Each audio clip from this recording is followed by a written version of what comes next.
Hey everybody, and welcome back to Episode Club. Today we're going to be talking about Carnival Season 1, Episode 7, The World to Come, and Episode 8, The Gloaming.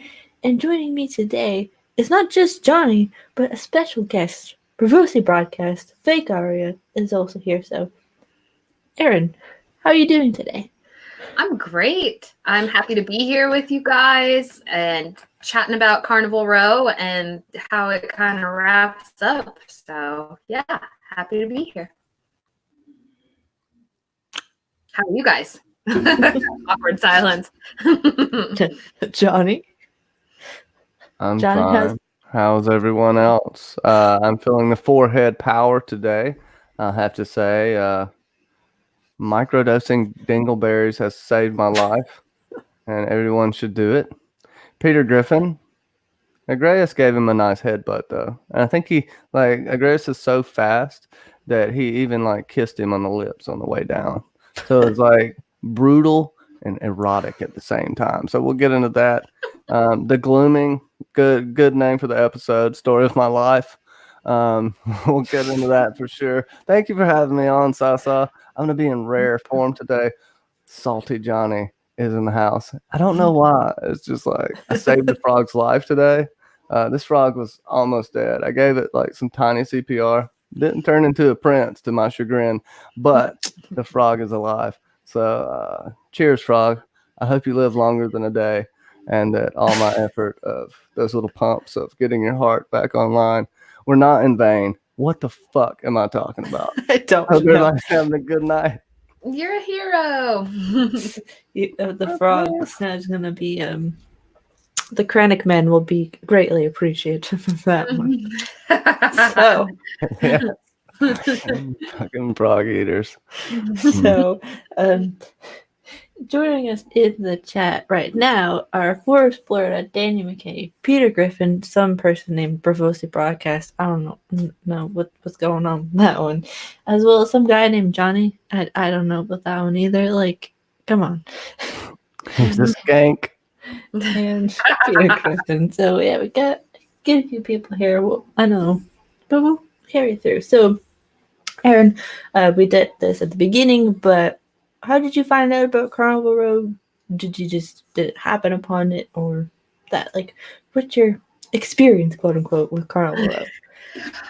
Well, I heard about it a few months ago. I think I just I am a big fan of Orlando Bloom because, as most of you guys know that know me, know that I love Lord of the Rings, and and Orlando Bloom's always in cast stuff. He's Legolas. He was in Pirates of the Caribbean. He slapped Justin Bieber in the face. I mean, come on, okay? He kicks ass. So I was stoked to see him, and I love fairy lore. I love No, I love just like fairy lore and sort of the supernatural lore. And there's so many different races and that kind of thing in this story. So I found it all very fascinating. So it's always fun to see a different take on the various fantasy races, because every creator kind of has a different flair for it. So yeah, it was cool. I was excited. Yeah. And that's quite interesting because I think I only heard about this through Johnny sitting here.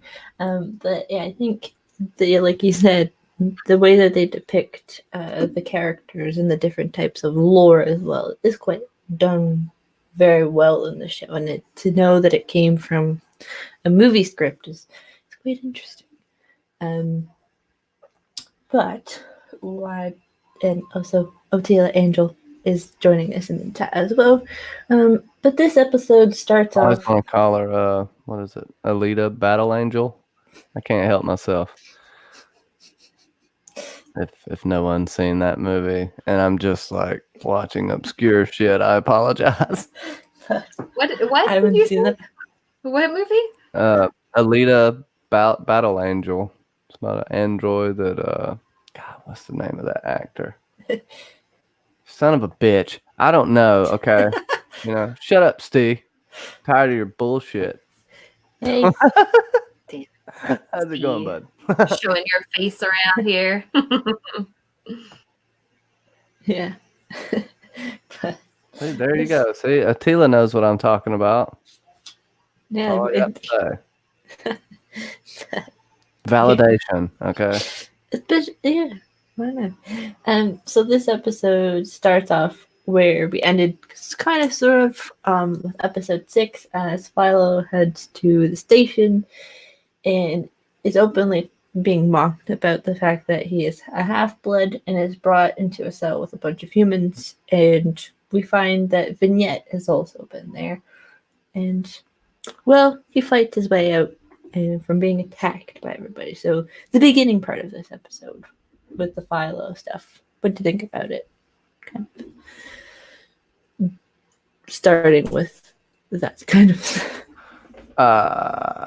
well, I mean, you just see, I guess, racist, for lack of a better term. I don't know how to classify it here, but it's that dehumanizing of everything that isn't like you scenario, and the damn chief, just someone he's been friends with, someone he's known for a long time, just completely turned on him in an instant, and just like the second word out of his mouth was some kind of critch racial slur and just a straight to jail. Then it's gonna throw him in there where he can, take a little licking.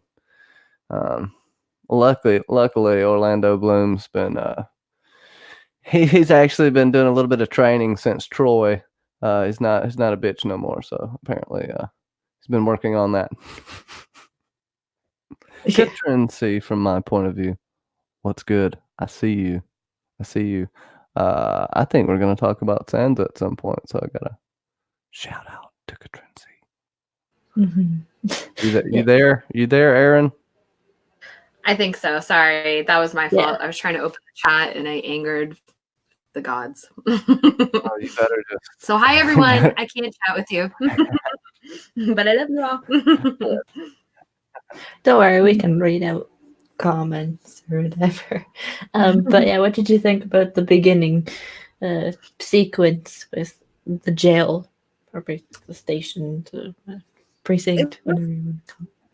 Yeah, it was a little nerve-wracking to kind of see what Philo was in for and sort of how he was going to handle the whole situation, which he did, I think he handled it the best that he could in that situation, and like remaining, well, as it goes on, like just remaining true to himself. But yeah, it was a little bit stressful going in there with all those other dudes kind of eyeballing him. So yeah. Oh wow, you were still talking and your mouth wasn't moving. Am I all messed up? Oh yeah, there's a fun delay going on right now. We can have fun with this. Oh, I'm really sorry. Sorry, guys. No, don't worry about it. It's not your fault. This software, even though it's easy, there's always at least one person that has problems. Let me make a quick $10,000. Hold on, I just need to make some money real quick. Product placement. Okay, Coca-Cola. If we were only so lucky. Mm-hmm. Give me that Coca-Cola. I want that Coca-Cola. Coca-Cola's like, they're gonna email me tomorrow. You need to pay me about $2,000 for using that in your stream. Anyway, go ahead. But yeah, like what you're saying, this is the quote unquote almost not downfall, but it's like the downfall of his reputation, basically, because he was pretty high respected within as being a constable, and now because of Portia revealing all of these secrets about him, that it just basically he's just gets cut down at the knees, basically, about his entire station. and there's the presumption that he's killed his mother, the headmaster, the doctor, and a whole bunch of other people. And he's like, I didn't do it. And it's like, what? No, you didn't. Like, yes, you did. Which is hard. And because I think, if I remember correctly, like the Vignette and Philo haven't seen each other for at least half an episode. So it's one of those things where they find her in jail, and it's like kind of comforting, but also at the same time, it's just like, this isn't gonna be as happy as it's supposed to be, based off all the charges. But yeah. In this episode Club brought to you by Skype. I don't know. I feel like this is a Skype call for some reason. Aaron, are you opening other pages again? Just frozen now. I'm telling you what, you're playing the best game of red light, green light I've ever seen.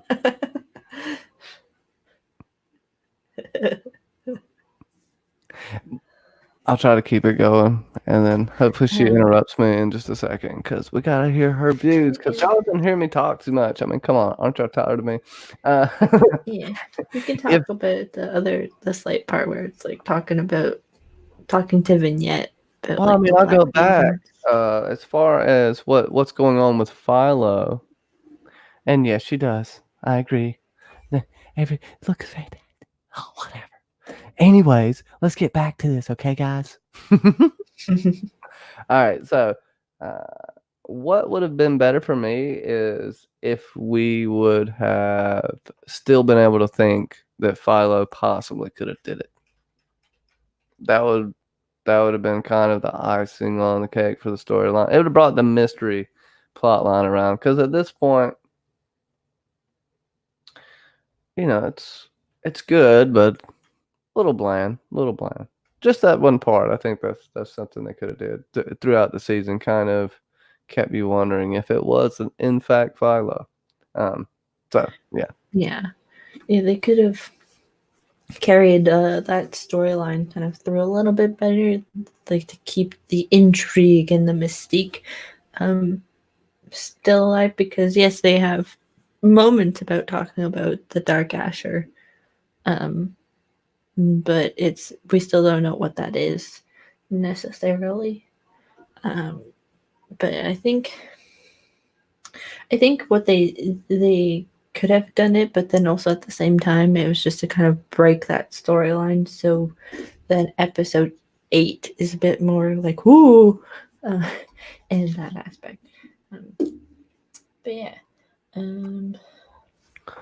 see what happens. I just we're sending out the Ravens to see if they can bring back Morgana. Oh. And we'll see what happens there. Did she make it? I think so. Yeah. Better. Sorry, I tried to restart my beast. Okay. I think we're good now. That's what's up. The beast. Critch. Racism. I was saying that Philo, this would have been a little better if they still had it to where we thought Philo still possibly could have been the killer. I think it would have been more interesting as far as if I were to change anything. Franco, would you shut up? He agrees. He does. He seconds that motion, but also, he's going down for all of these murders, not just that, and the murder of his mom. And that's kind of where we're at. If you want to jump back in on any of that. Connections much better. I figured as much. So that would have been an interesting curve to the story, to kind of create that question in our minds. And it would have been, I don't know. I mean, I guess the mystery of figuring out who Philo's mom was in the first place was enough of a twist for him. So, is it messing up again? Well, your voice is like twice as fast. You're almost on the verge of chipmunk. Try going off of on Avatar, I guess. I mean, that's gonna suck for everybody watching, but try to say stop cam. That's it. Is that better? Okay. You can put a picture up there if you want. You can press Awesome. selfie or whatever. Sounds better. Go ahead. Go back on that diatribe. Or I can talk for a few seconds while you figure it out. Yeah, you go ahead, Johnny. Okay, so I thought, Yes. how many nipples does Orlando Bloom have? Because I think that's something we need to figure out by the end of the series. And I think if I remember correctly from episode, I don't remember. It's 2. 2 well-placed, perfect nipples. Okay, so based on my memory of that one that one episode where they were just bring like, me back online here. don't get into a technical talk about nipples with me. okay. Everybody out there, what did you think about the final 2 episodes of Carnival Row? And was this better, worse from you? Damn it, what does 3 mean, Steve? You're so cryptic. Or is that a pair of balls sideways? Who knows with Steve? Who knows? 3 out of 10? I don't know. Was I asking for a rating? I don't know what's happening anymore. I done got I done ate too much Weirwood. Trojan paste. Oh, 3 nipples. Too much Trojan paste. Hey, I didn't forgot how many nipples I asked about. Thank you, Steve. I am so sorry for insulting you just then. You gave me a straight up honest answer, and I just screwed you over and was very disrespectful just then. I'm gonna flog myself. Like the quill live on camera. like the all right, like the pucks. I don't know what's but Johnny's joining the puck gang with their self-flagellation. Yes. I dig it.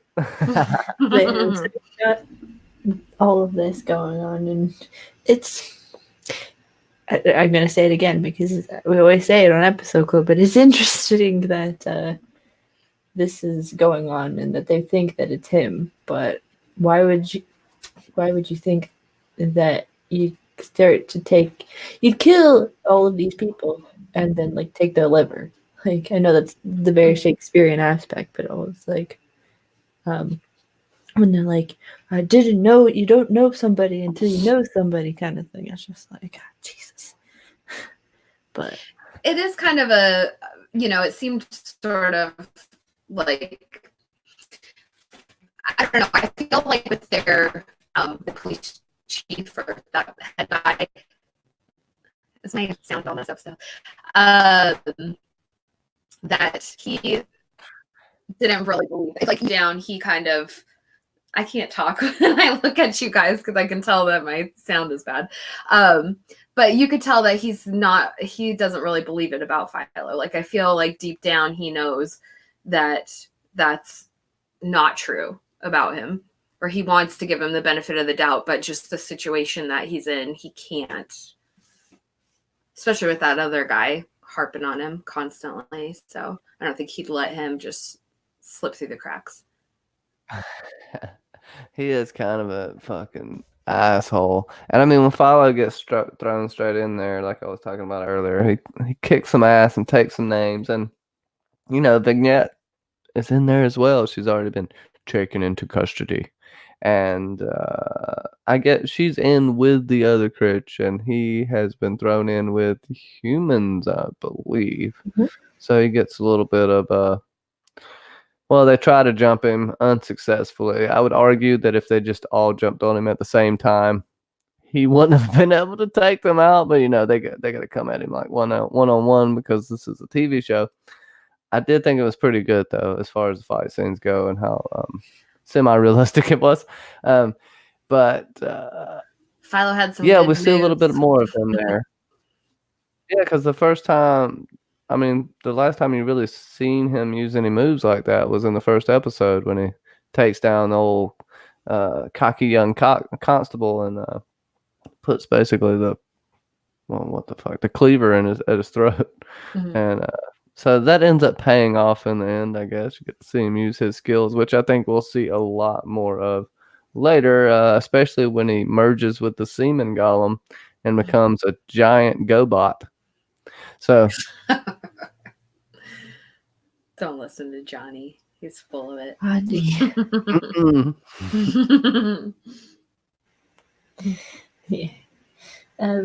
I mean, we can continue on with Philo, or do you want to talk about Agreus, Imogen / Ezra, or Piety, or Jonah and Sophie? Where do we want to go? Gentleman's choice. No, it's your call, Aaron. Okay, so gentleman's choice. Everybody's been thinking it. Hot puck sex. Let's get into it. All right. Do you like hooves? Do you like your men hairy from the waist down? Do you like everything hairy from the waist down? Soft and furry. And Do strong. you have a fantasy about horns? Is there any way you want to be dominated by a beastly thing? Well, here's your ticket to it. This is the closest thing to Bigfoot porn you're gonna get. Okay. Now, there is actually some really good Bigfoot romance novels out there that are super popular. I haven't read yet, but I heard about it on a funny podcast. So it's just anyway. That's the point. My bathroom reading material is none of y'all's business. Okay? I actually found this story very, very sweet. All things said, even though there's some bestiality or whatever you want to call it. I mean, but you know, they're seemingly more the same than different, right? You can just think of humans as being just like plain ass creatures on this world of extraordinary beings. And they actually cast that self-loathing and that low self-esteem out upon the world, and that's why I think they actually dominate like that and hate everything that's different because they don't feel special in this world. The humans don't feel special, if that makes sense. I don't know. I'm getting all introspective and weird here, but what was I talking about? Oh yeah, critch sex, very, very sweet. The Imogen and the Grass plot line was really good. I kind of didn't see it coming, even though it's in your face the whole time.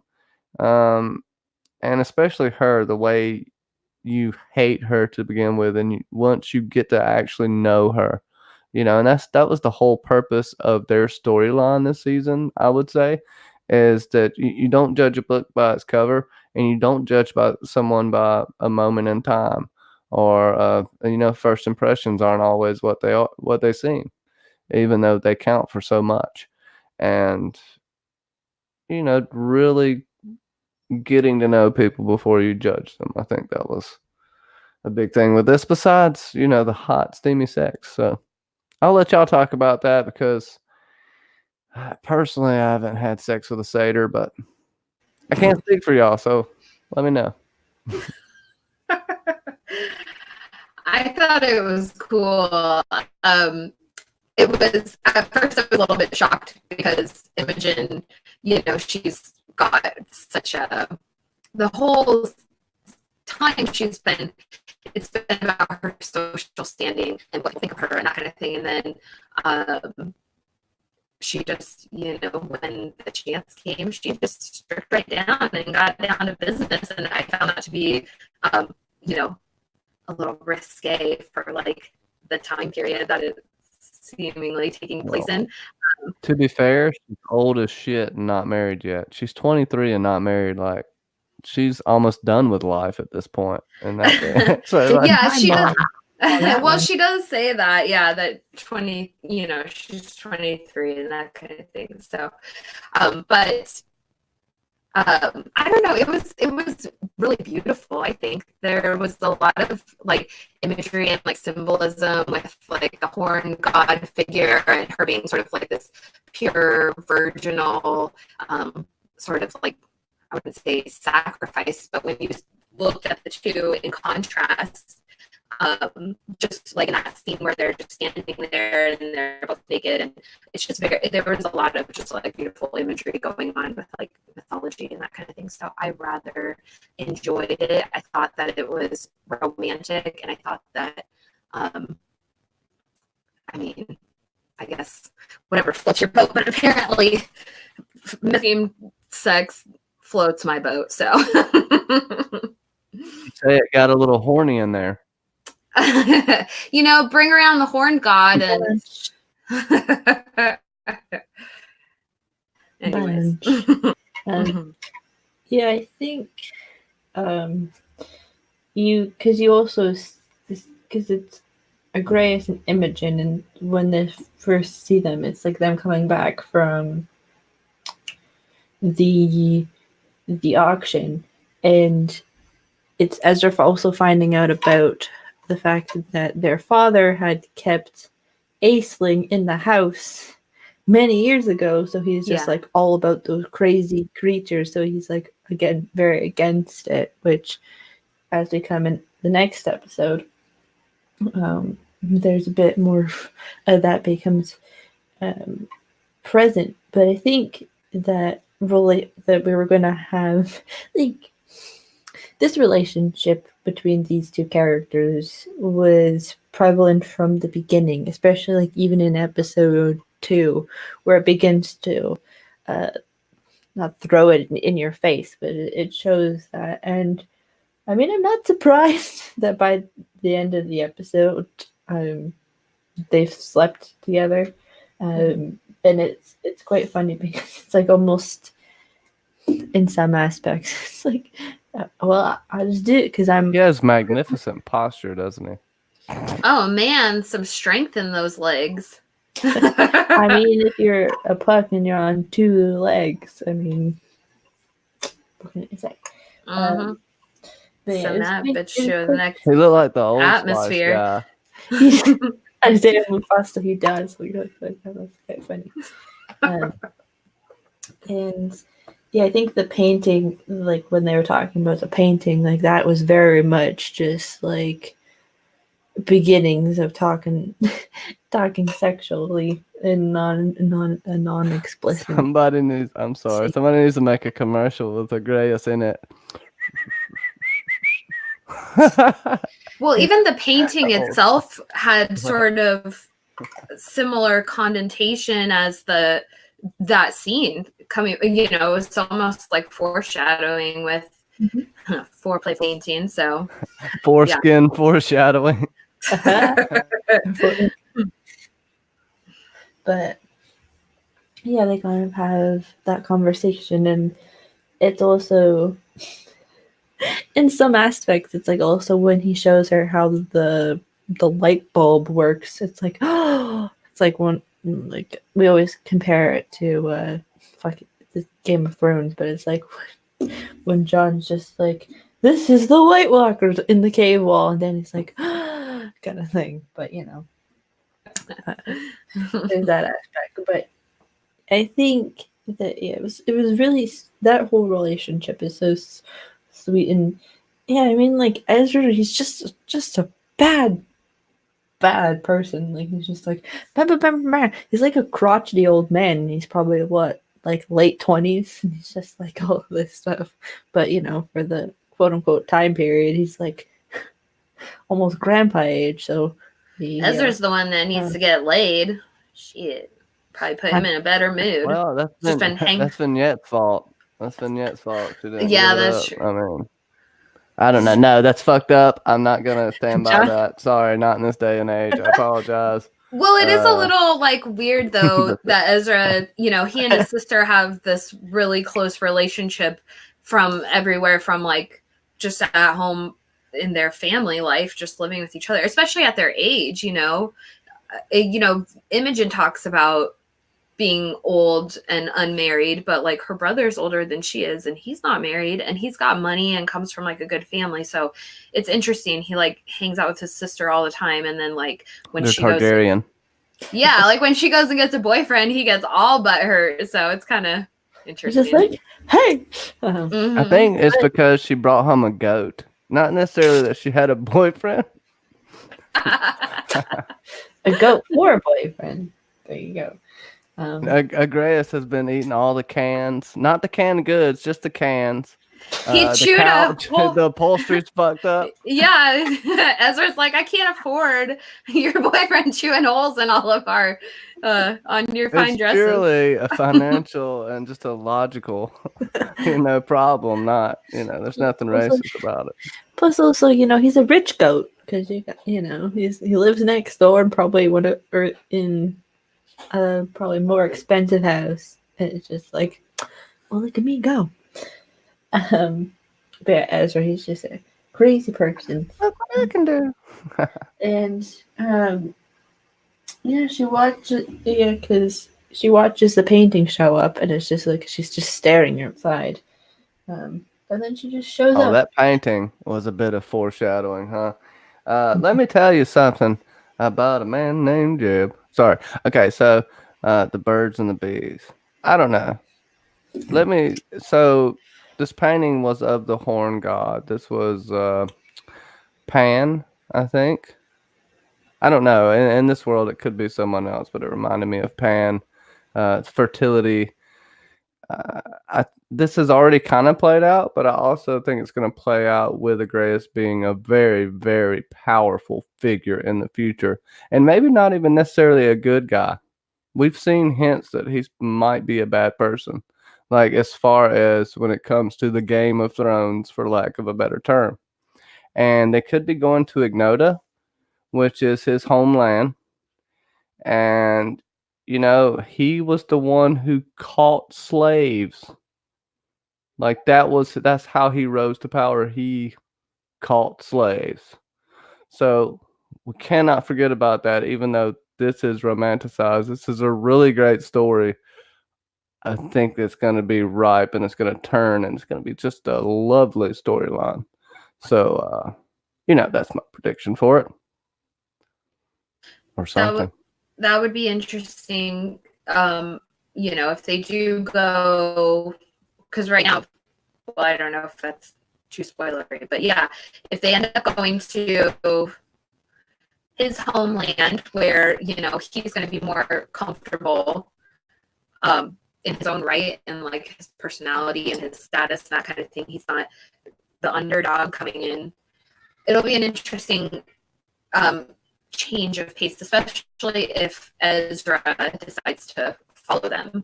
I mean, the tables could really turn bad, really bad for Ezra. He should be smart and just stay there. Yeah, and I mean, Peter Griffin says he agrees with me, so I gotta definitely call him out and shout him out here. Hell, Ezra may turn out to be the good guy, and I do see some story arcs going up and down like that. It'd make for a good story. I'd do it anyway. The same reason I would make Philo, still a suspect in this murder case in our minds, the watchers or the viewers, up until this point in the episode. Mm-hmm. But that's just me. That shit's difficult to write. People want to bitch about all the writing, and you can. It's justified a lot of times, but that shit it's not easy. I'll tell you that much. Mm-hmm. But if you look at Game of Thrones' last 3 scripts, they were pretty lazy. It's some horrible scripts. Anyways, off topic. We can talk about that another time on a fun stream. But sorry, sci-fi. No, don't worry about it. They have her when she shows up and she's like, you need a woman's perspective or a woman's eye in terms of where to place the picture, and it is quite funny how she's just like, yes I do. And then what's his name, his servant, 1 second. Oh yeah, his servant, that's a little Fergus precarious. Servant. He's just like, okay. But yeah, there's that stuff going on, and you're just like, But we'll pick up with them in a little bit. We got why don't we go to incest siblings over here? So we got, hell yeah, they know how to bang, don't they? Good gosh, let's meet up, bang in the middle of the street. If this carriage is a rockin', don't come a knockin', but get you some popcorn and watch, because this brother and sister combo like attention. Okay, go ahead. Yeah, so like what Johnny said, and they also talk about their alliance and how much it's worth, and including making regime changes, and how Sophie wants to make regime changes as she is the leader of the opposition, and Oh yeah, Sophie is playing a public racist, but she doesn't even believe what she's doing. She has this super huge game at play. She is the little finger of the series. Like she's just got a master plan going on that like she basically spells out. She said that she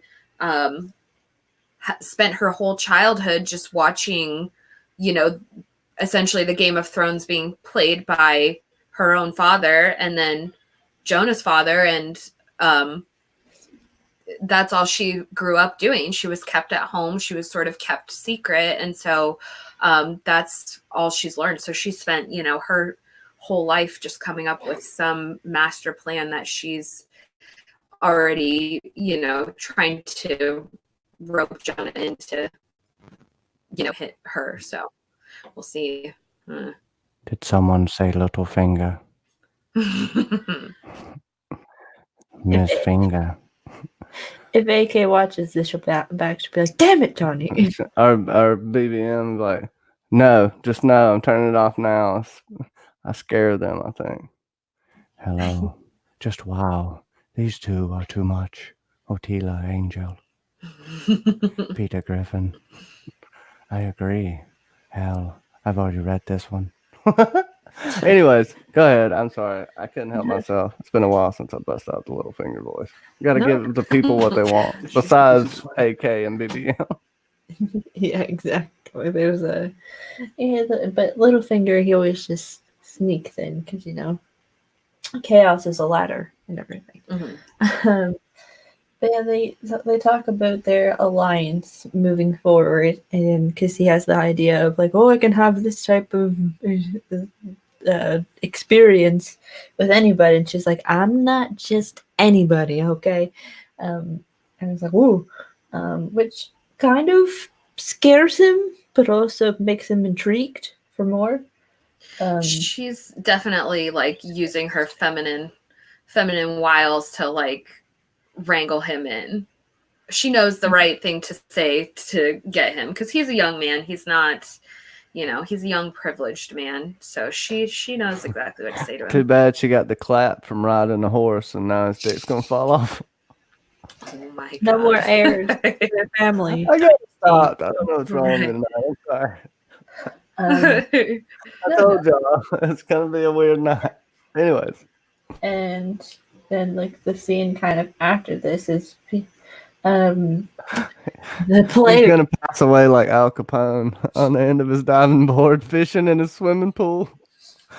Oh my god. Then, the next kind of scene that's related to Jonah, we'll just go through this, is he meets with the playmaster that's on the row, Raymond Milworthy, about being a tutor and how he's going to be treated as a tutor and such, which is because he wants insider information because that was the one that was related to not related to, he knew Philo's mother, which is quite interesting that all of these characters are coming together.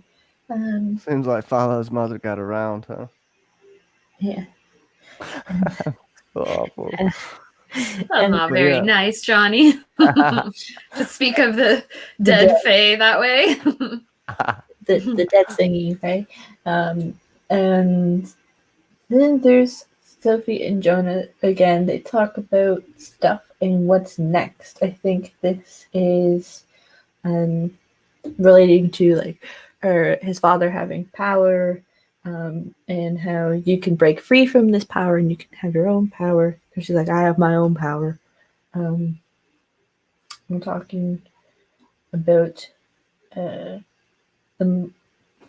Piety and basically like breaking free from that sort of relationship.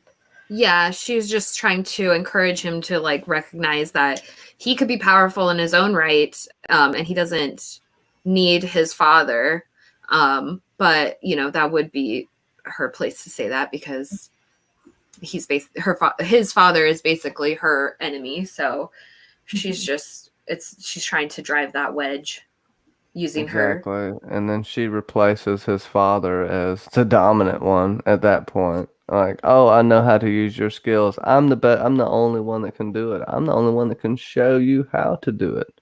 You don't even know your potential. Oh yeah, it's classic. Yeah, she's playing and she's winning so far.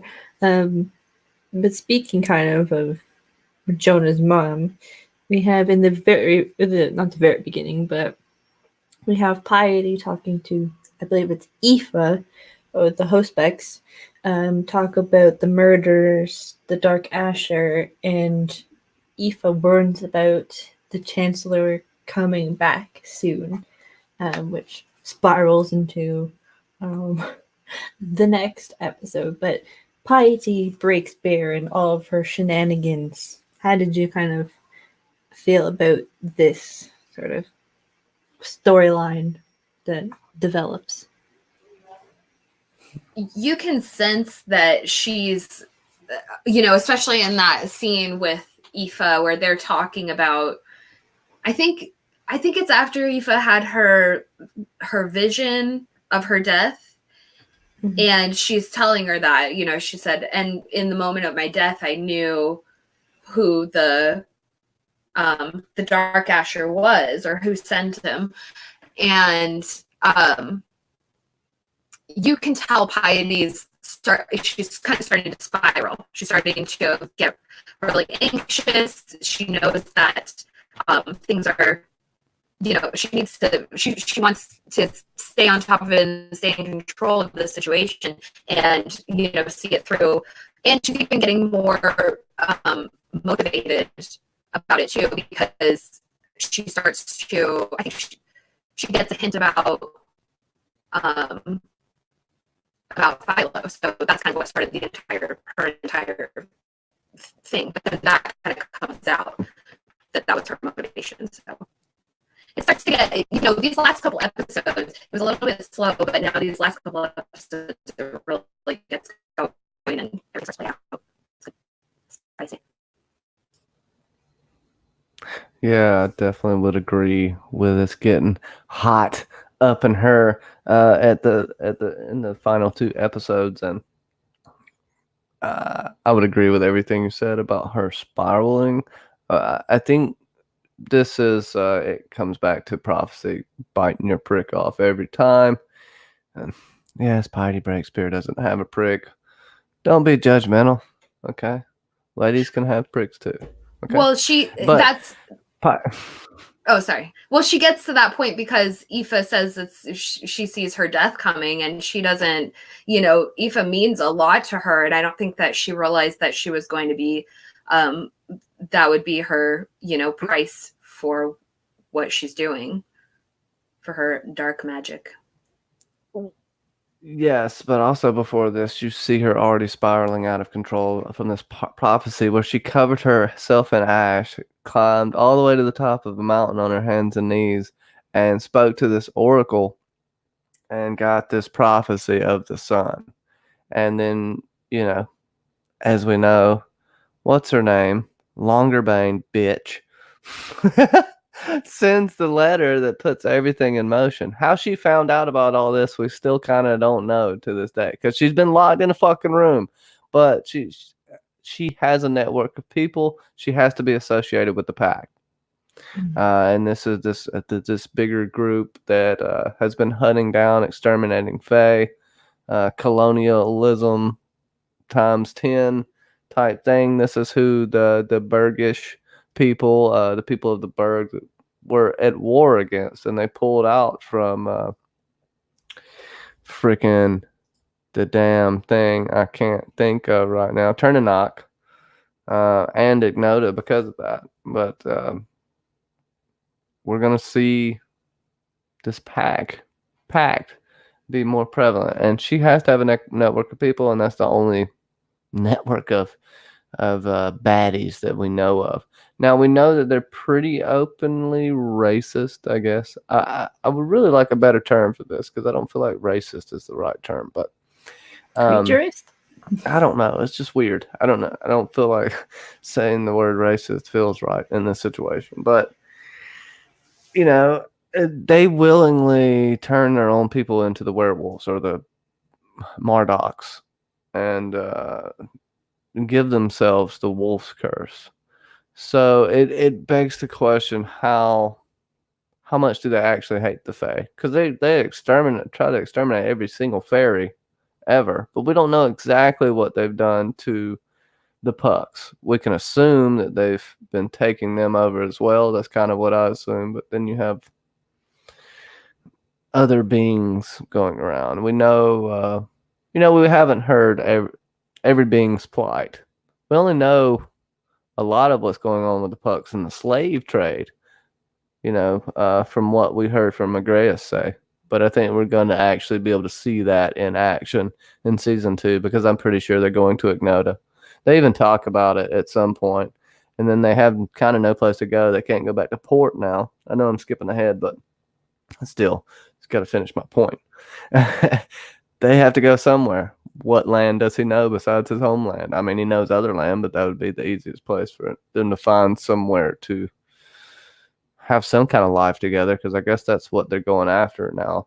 I can guarantee you this, his lust for power is not gone. And I'm done. Y'all go ahead. Diatribe over.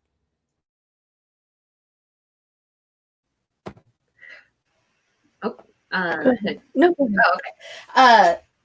Yeah, I don't know. It's interesting. We'll see what happens with those two. I mean, I'm pretty excited to see where their adventures lead them. But yeah, so I don't know. It'll be fun. Yeah. Knock knock. Who's there? Long time. I mean, okay, so There was, I don't know what I'm saying. Where are we at, Sasa? yes, I'm talking about Van Philo. Talking about his mother, and then we have Portia showing up to the jail and finding about Philo's charges. Oh, Portia. So we got okay. So let's just and talk then we about have Portia. the chief basically going, being angry, and then the chancellor finding out about this guy who's a half-blood, who's also a constable, is in jail, and he's probably responsible for the murder of Aisling, and so on. All right, I'm gonna go ahead and change Aisling's name to Ashling, because I'm pretty sure. I think that's how it's pronounced. Ashleen. Well, whatever. Okay, at least I got it half right. I didn't call her Aisling. She just called her Aisling. That's awesome, Sasa. I gotta give you props for that sounds one. like a pet name for a girlfriend or something. Actually, that's in a movie, and I'm trying to think of what movie it is, but it has oh my god. No, Aisling, that's in fucking Last Kingdom. That's what they call what's his name?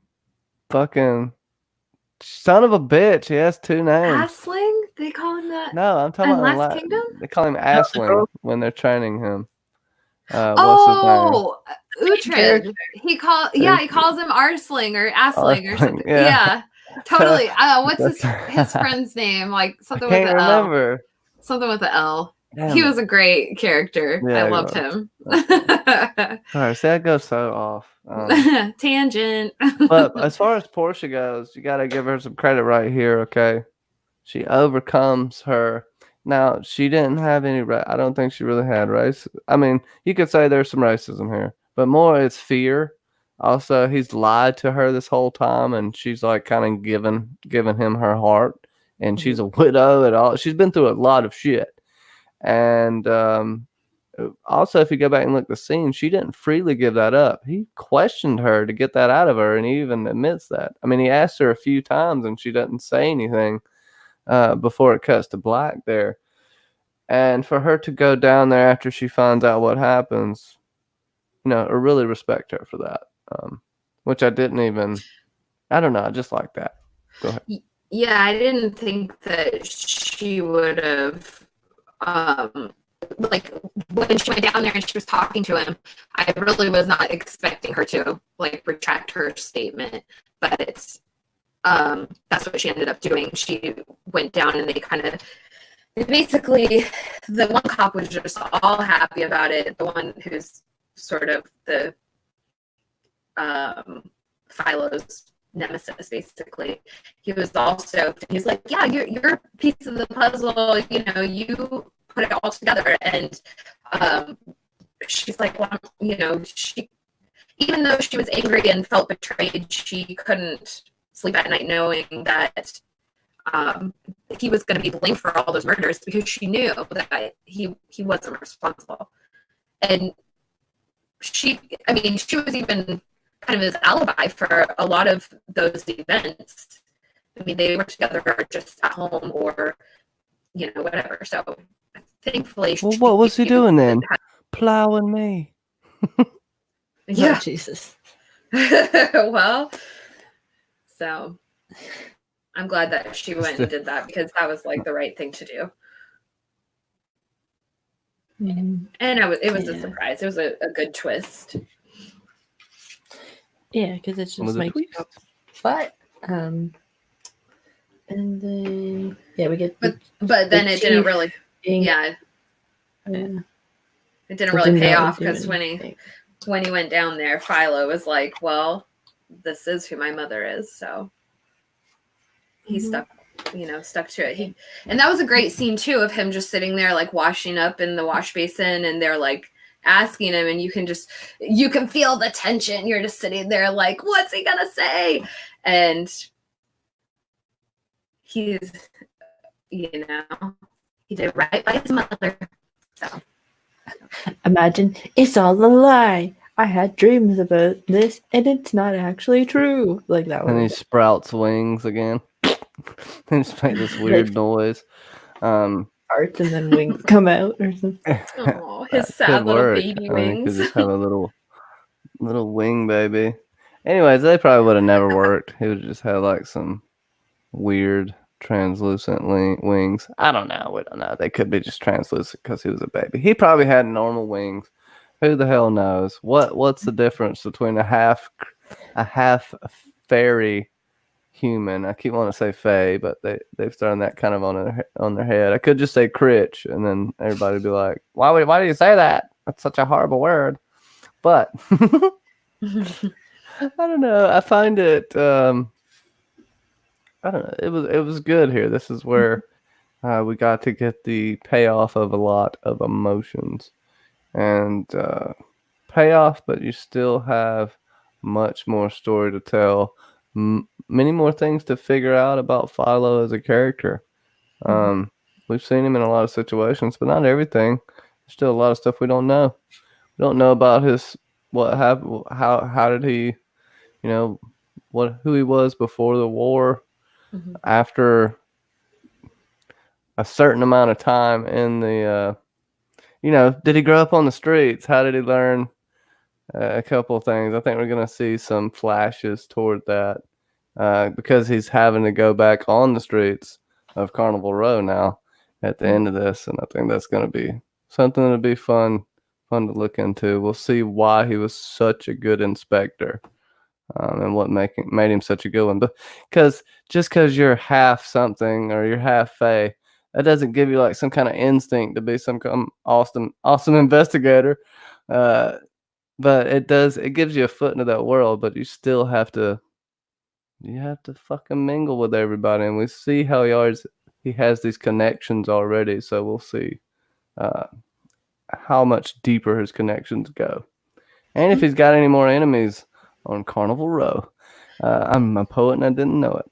It is interesting to consider because he's got skills as a fighter, and he does have like a lot of connections with the locals, and even with like the local Critch, they're more trusting of him than they are of the other police. So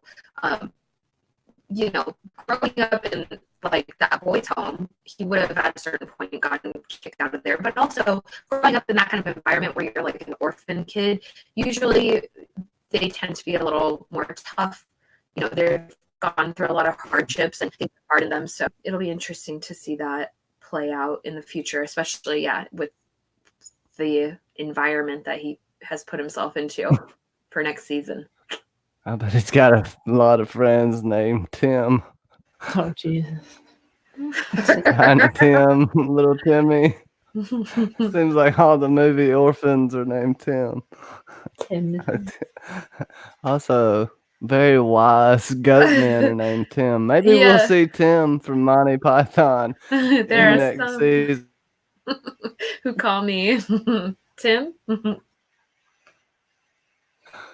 That would be the best thing ever. If they had to cross a bridge and get asked 3 questions as well, I'll deal with that too. Oh my gosh. And think about how Tim wears those horns. Shut up. He looks just he's the same. I'm telling you. Because that is John Cleese who plays Tim. And I don't know. That'd be funny. The bare minimum, they could do a CGI Tim somewhere and just have him beating a dead cat a live cat up against the wall or something. Probably can't do that anymore. God. Or like running away from a rabbit or something. Yeah. I mean, it's a terrible thing. I mean, probably someone would edit that to make it happen. Like if there's ever like a bird scene. Some people call me Tim. Nasty, sharp, pointy teeth. Anyways. The Chancellor finds out about the half-blood and he's like, what? It's not until episode 8 where we find out why he's just so irate about this singer that's been murdered by a half-blood. Mm-hmm. And then the last thing in this episode is Quill and the religious shenanigans that goes on where they had to kill a human, I believe. It's like blood for blood kind of thing, and that was just crazy. Well, he's trying to get in the Aryan Nation. No, it's no, really. It was almost like he's trying to get in a prison gang. He had to go kill the dude. Like, I just watched Shot Caller with Nikolai Coster-Waldau. I think, thanks, Aaron, for recommending the movie. All right. But Uncle Nick. This is kind of the same storyline of that, except this is a cult and not a prison gang. Either way, he's kind of forced into it, and he's forced to do this to prove his worth in order to stay in this protection, in this religion. So it's the same deal. Doesn't matter what the gang is. Just a gang. You have to prove yourself. You have to kill. You have to show that you're loyal. Get your hands dirty so you can't tattletale, or else you're screwed. You're going to jail too. So everything's on the line there, and it's almost as simple as that. And we see how just this guy's got the saucer eyes, man. And I know people with saucer eyes and the crazy eyes, and they just stare at you all fucking crazy. Well, Quill's got the saucer eyes. Y'all know who I'm talking about, okay, out there. And Catherine Harding, what is good? Stay hydrated, my friend. That's what I'm talking about, all right? Enjoy lunch boxes. Yeah. Oh, and the one thing we also forgot to talk about was that Philo was supposed to be hung at the end of the next episode. Oh, but at this end of this episode. Yeah. And that's why she they have this moment between Vignette and Philo where they're in the jail cell, and Philo gets put in with the Critch, and so they're right up against like the female Critch. They like share their bars there, and they start bonding again, and they have a few moments, and then when they're kind of standing there talking and sort of kind of rekindling things. It was very kind of sweet, and then all of a sudden the police guy comes down there and says that he's got an order to take Philo out of there, and so him and Vignette sort of have this romantic. She's like, leave him alone. Oh, yeah, she's like, Philo, and they tell each other they love each other, and it's like so sweet. But yeah, he gets taken out of there. So it's like it would have been quite interesting. It's like if they actually did kill off Orlando Bloom. It's like you're gonna kill off the He comes back as the Seaman Golem.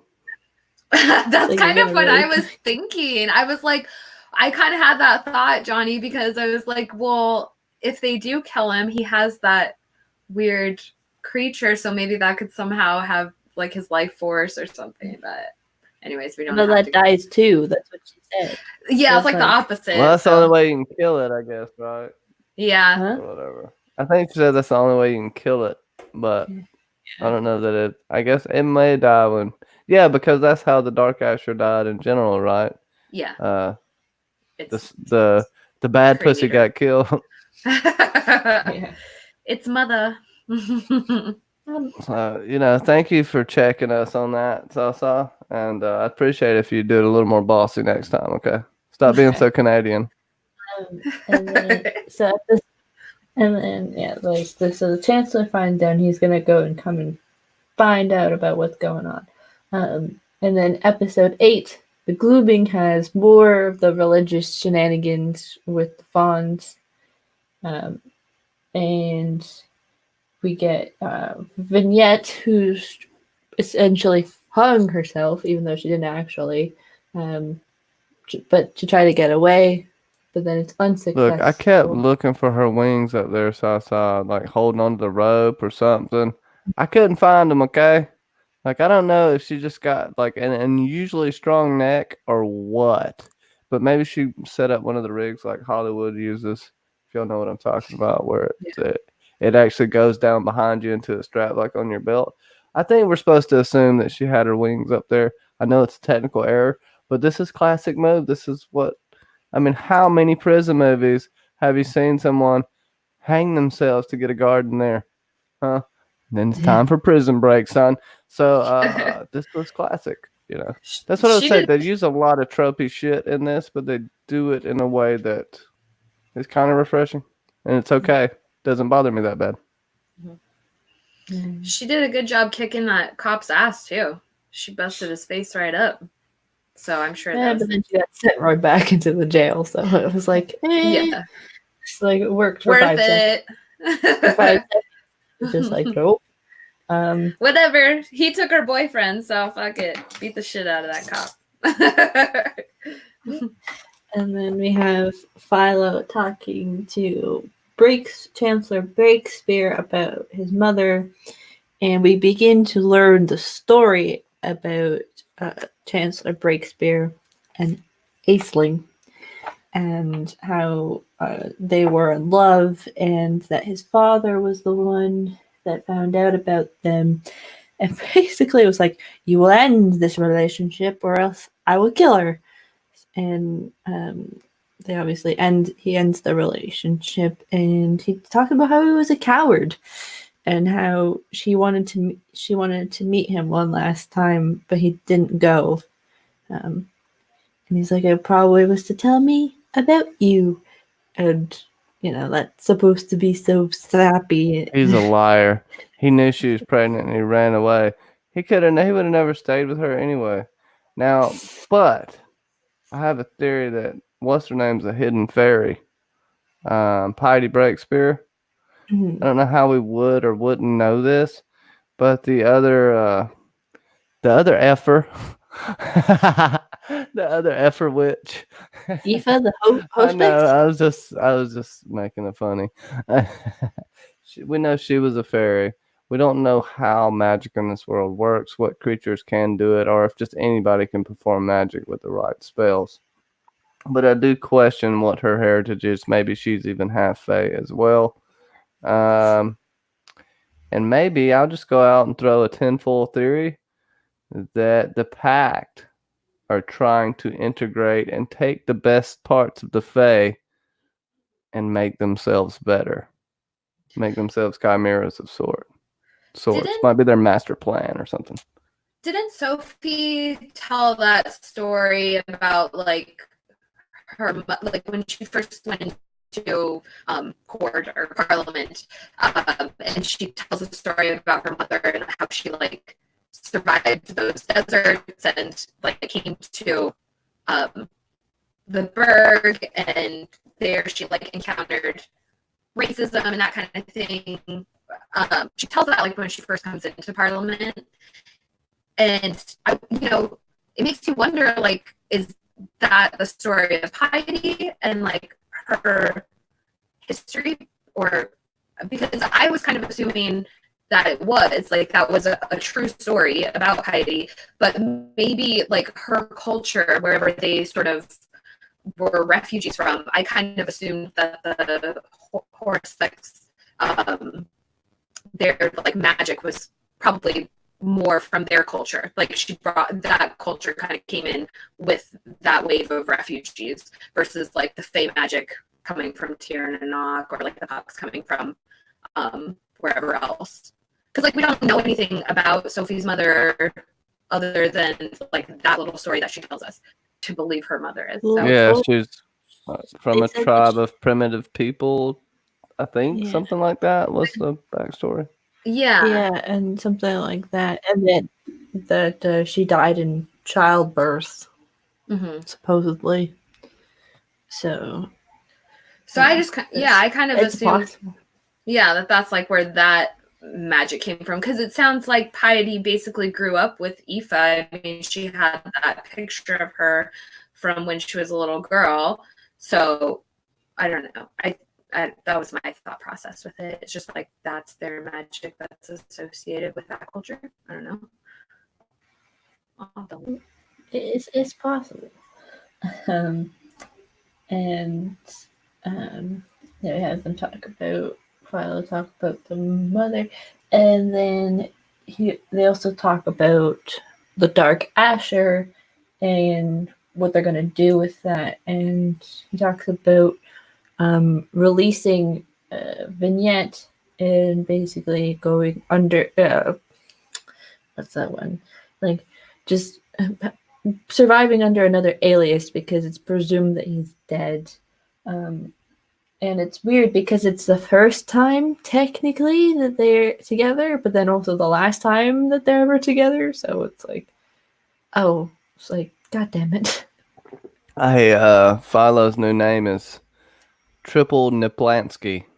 Oh, Jesus. What? I don't know. Sorry. You usually drink this Coca-Cola is making you go a little crazy. You're not usually with your usual Dr. Pepper, which is I'm on a Radagast diet. That's all I can say. So I think. Oh, go ahead. No, go ahead. I was just what you're going to think about. What do you think about like the whole thing about letting her go and all of this stuff? And that's not going to end very well. Well, I mean you could tell that with the joy that was on Chancellor's face after like his time that he spent with Philo, and they're sort of like rekindling their father-son thing, which was so sweet. And you're like, yes, hopefully this will happen. They're gonna like this is gonna turn out great. And then it's one of those things where it's just foreshadowing that that's not going to happen. But so his plan was Philo asked him basically to get Vignette out of jail, and he was going to do that for him. And that was like really the first thing he did. Like he went straight home and was like, get the police chief or whoever to come down here and chat with me. And then he went straight into his office and started filling out that paper to get Vignette out of there. And then he got stabbed. Things got stabby. Got shanked with a toothbrush, and it was really intriguing and pissed me off, honestly, that he actually got to survive on his deathbed. I'm not trying to be cruel here, but come on, man. Like, who's gonna kill him? Like, you have all these people attempt to kill him, but in the end, the sand snake always wins. But right, this kind of takes a lot of shit out of Quill's hands. Even though I fucking kind of hate Quill at this point, but I think you're supposed to, and I think we'll learn some shit that's gonna make us kind of be endeared toward him a little more in season 2. But right now, I mean, it's let me stab you in the liver and just die an agonizing death, bro. I don't give a shit. I hope you did Quill live? Yeah, I think so. Is he in jail or whatever? he's in jail. Yeah, for the murder of, or the attempted murder of the Chancellor. It was kind of stupid that they let the Chancellor live through that. Like, they should have, instead of having Quill like shank the shit out of him, they should have just like had him stab him once or twice, so it could be a little more believable that he would live. But Quill just went in there and like went crazy on him, so it would have been more believable for him to die from that. But yeah, it's like set you up just. He got to have stabbed more than Tourmaline. But Yeah. oh, It's like getting sewn back up to then be smothered to death is. Yeah, it's just not a good look. Yeah, she took him out like she took out many of her infants over the years. Oh, I'm so that's bad. And we get after this, because this intermixes between Jonah also talking to Piety about Sophie and everything else, including their relationship and the fact that their brother and sister, which he's just like, what? And it's just like, yeah. Did you see it? He instantly got a little more hot for her in that moment. They're like the Jamie Lannister and Cersei of this freaking show, and it's like it all makes sense now.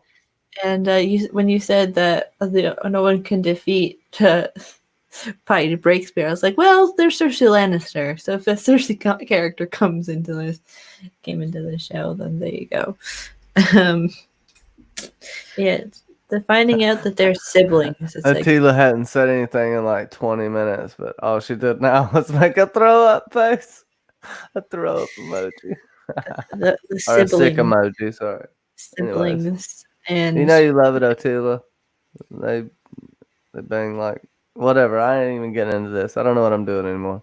We all have a new found affinity for, well, maybe not affinity, but a lower threshold for incest, I guess. Yeah. Thanks a lot, Especially George.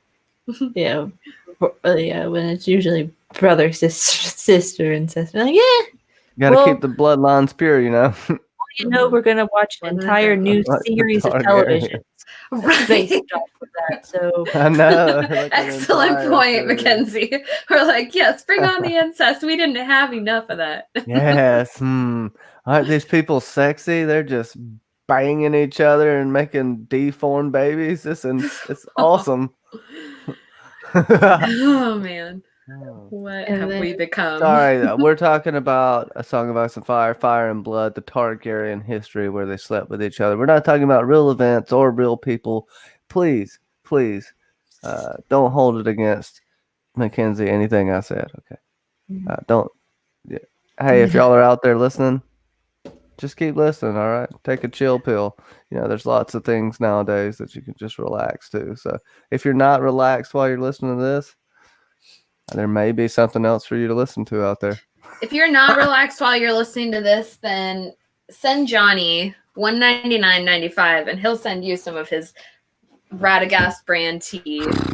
Yes. Yeah, she'll get some perky pictures. All right. Yeah, like Peter Griffin says, my God. We'll get more incest in the House of the Dragon. Exactly. I am sorry for my shit show tonight. Sasa. No, don't worry. But in this, More like House of the Trojans. jeez. Mm, But I'm, what do you call them? but Lifestyles. Nobody used lifestyles. Oh my god. I don't know what's going. But we Uh, got Jonah meeting with Sophie, and she already knew about their blood relationship, and she feels like it doesn't matter that they're related. It almost makes it stronger. Their like bond almost, and strive for power. And then obviously Jonah is informed that his father has been attacked.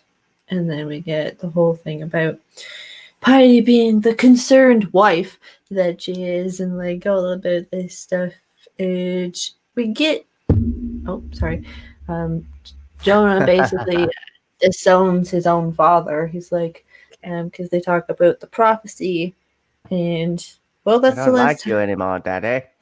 well, that's the last time that they see one another. And yeah, we get the Chancellor being murdered by Piety Breakspear after that. So, like, the devolvement of this family, basically, and the evolution of another. How do we kind of feel about this? Because we can kind of tie in a bit of Jonah's speech at the end as Well, I well. mean, this son of a bitch has the classic Lex Luthor origin story, except he's not gonna be a dominant a dominant guy like Lex Luthor. He's gonna be controlled by his sister.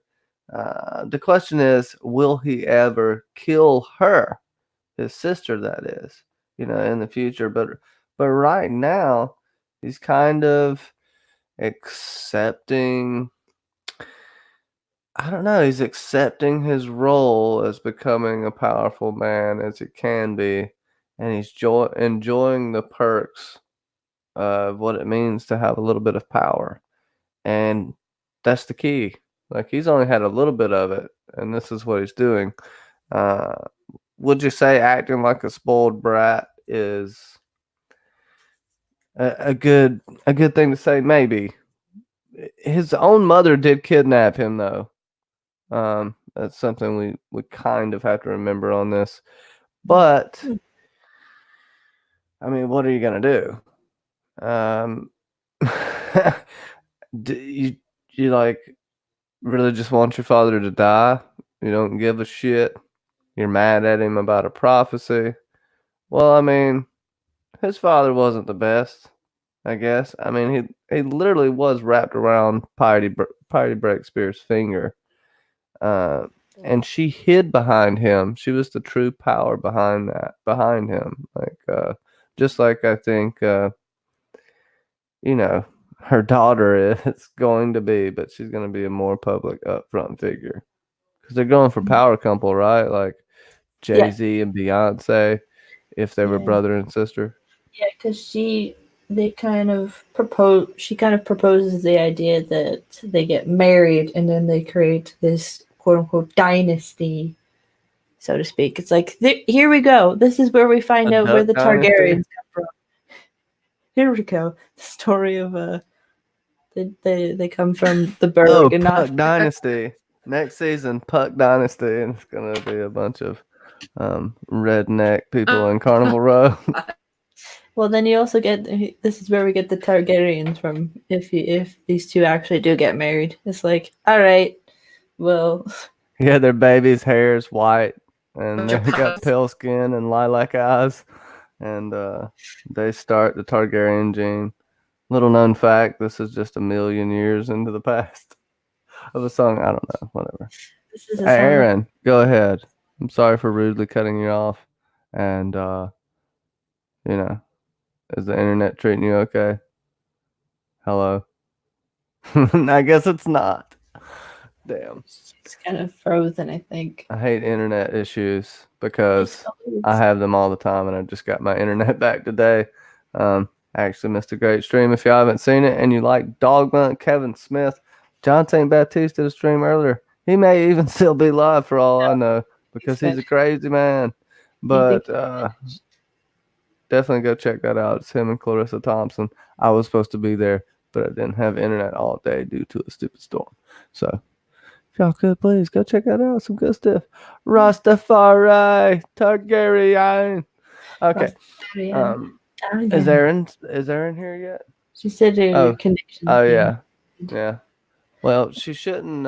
Hopefully she can hear us, and if you can, yeah, don't be putting exclamation points at the end of your sentences. Okay, makes me feel like you're yelling at me. And what were we talking about, Tasa? Kind of the Jonah and Sophie, their kind of story arc at the end of this episode. Great Dynasty and finding out that she was the one that wrote the note about there she is. Aisling and everything, Aisling, whatever. Like finding out about all of that stuff at the end.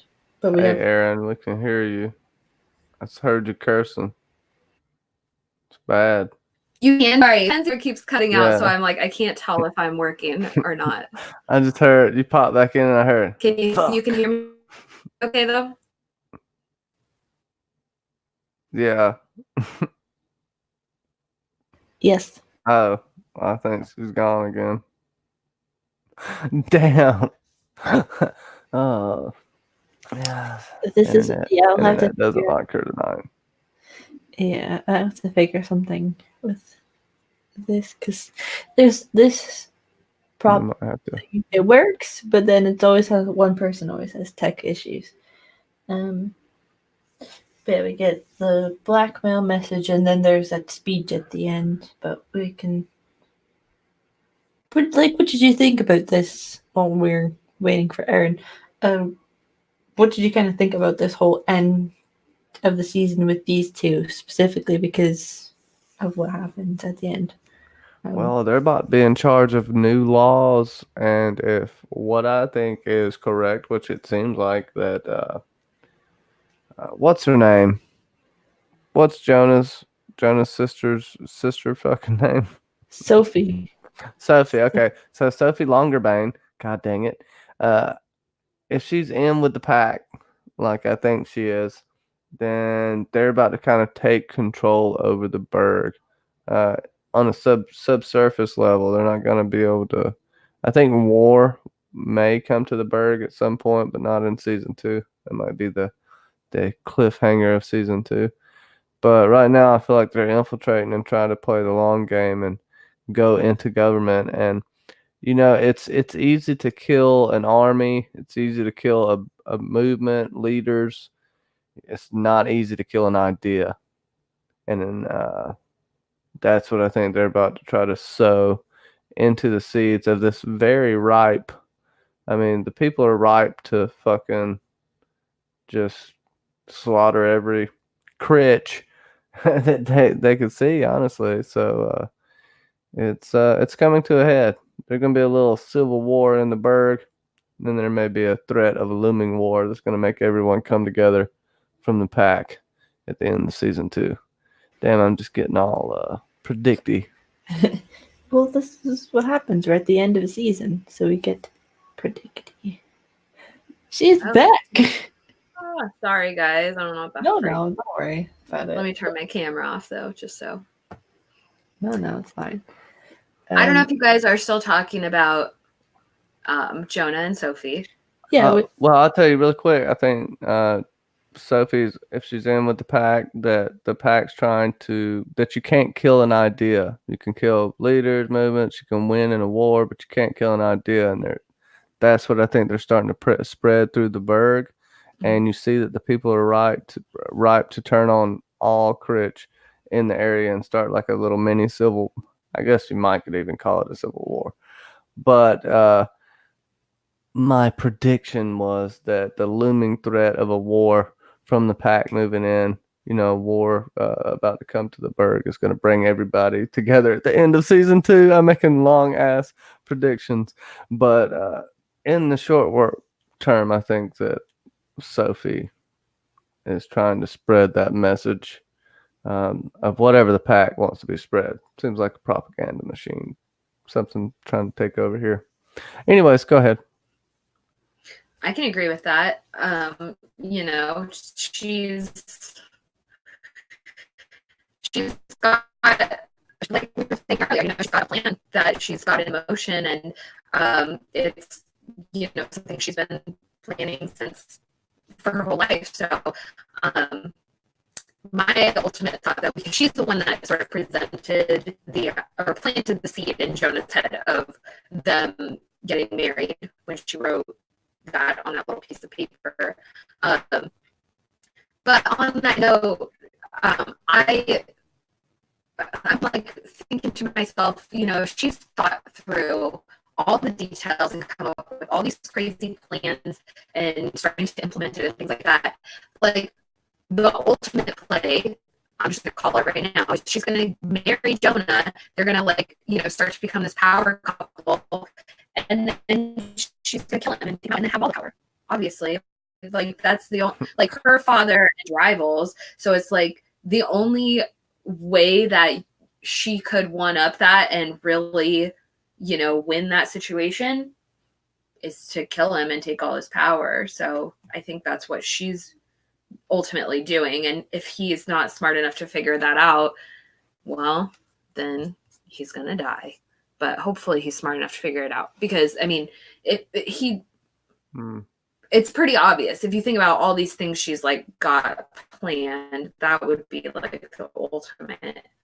So hopefully he's not blinded by his attraction to her to be that stupid. But I mean, what men will do for love. I mean, maybe it'll be a misery type situation. She'll tie him to the bed and put a 4x4 between his ankles and hit it with a sledgehammer. Make him write her a book. Hobnob him. And stuff like that. That's so, oh my God. Oh my God. That movie messed with me when I was a kid. I got chills. Oh, yeah. I did not like it. Some graphic shit. Yeah. That whole scene on the stairs and stuff. It's messed up. And I'm just sitting here I don't know what Go watch Misery. Misery. It's an old movie. It's a must watch. It's not a horror film or anything. It's a scary. creepy... I mean, it's freaky. But... Who's the lady? Kathy Bates. Kathy Bates is in it. It's just a haunting, oh God, it's creepy. Yeah, that's kind of the end with that. It's they're planned for domination of the world or the continent of. They want $1 million. We can kind of I know we talked about this a bit earlier, but we have the Imogen and Agreus. Basically, they talked about what happened in the last episode, and then things happened, and then you got creepy Ezra just watching these two, and I guess in the kitchen, and then he breaks in and basically wants to kill Agreus, but then they're like, nope, we got to get out of here, and then they run away, and they sail away on the ship and tell the captain, go wherever you want. We're at your service. What? Well, I want to call something really quick with Ezra. This is what he is going to do. He's going to be the leader of the anti-Critch street movement. He's going to be like, what's his name? Daniel Day-Lewis and Gangs of New York. He's going to wear his big top hat. Yeah. Oh, dude. Ezra the Butcher. Dude, come on. Do you not want to see a gang fight scene like in Gangs of New York? And is there not a potential for that here? Totally. That would That's be my fun. tenfold. All the sort of the races sort of all battling each other. 5-point style. You're so good. Peter Griffin says, yeah, they're going west of Westeros. They are west of Westeros. Right now. Westeros. I don't know. That's pretty good. Yeah, that whole take us wherever you want to go kind of storyline is quite funny, and I think they're gonna go somewhere. They're going those two characters are going to give us the opportunity to explore other places, like we talked about on the Fandom 3, where we're exploring the world and expanding the world, and it's quite funny how Tamsin Merchant. She was originally supposed to play Danny, but now she's going to do that, but in a different role, and she's going to go somewhere far west, or east, wherever the directions they are, and she's going to be independent, kind of, from her brother, which is quite funny. Man, she ain't gonna be independent. Shit. I will say this though.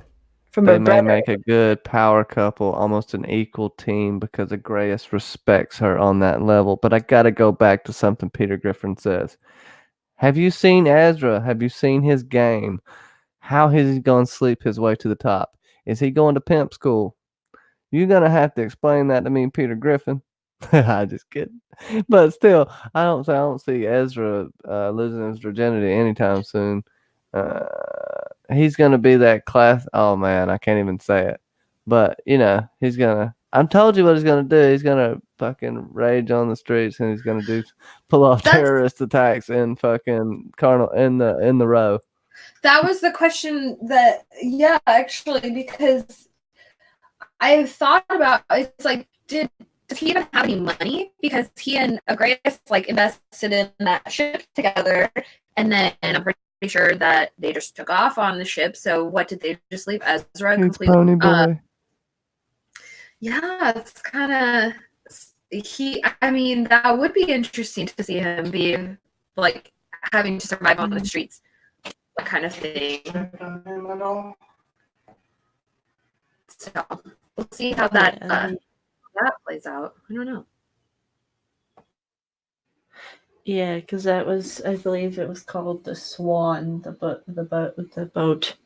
Jeez, the ship was called the Swan, and they had to do like 3 ventures, and then it'd be like worth the money or something like that. Yeah, that storyline's going to be quite interesting moving forward, and I think, like Johnny said, those two they're the power couple that we're going to deal with the next season, which will be quite interesting to follow, because who knows where they're going to end up. I'm saying Ignota. Yeah, Ignota, yeah. Which is on the far eastern side of Turnanock. And if you haven't, go to the Fandom 3 podcast Facebook, and you can go see the Carnival Row world map. It's right there for you, so you can see where everything is. It's pretty cool. They got an extensive lore and background, and it seems like their world building is going to be pretty top notch. So I'm pretty excited for this. The possibilities are endless.